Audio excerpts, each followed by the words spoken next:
दोस्तों, जैसा कि हम सबको मालूम है कि 2 दिन पहले अहमदाबाद तैयारा हादसा में करिश्माती तौर पर जिंदा बच जाने वाले शख्स की कहानी खुद उसी की ज़बानी आप सुने।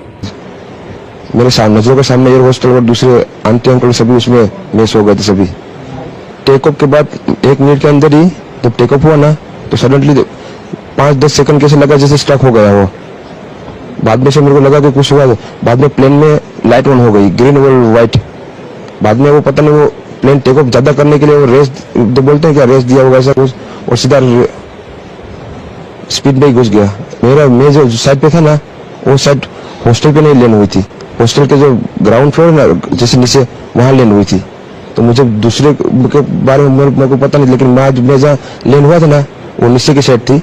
तो जब वहां थोड़ा पेस भी था प्लेन के जब बाहर, तो जैसे मेरा डोर टूटा ना सब, तो मैंने देखा ना जब सामने थोड़ा इधर पेस है, तो मैं ट्राई कर सकता हूँ निकलने के लिए। तो मैंने ट्राई किया निकलने के लिए,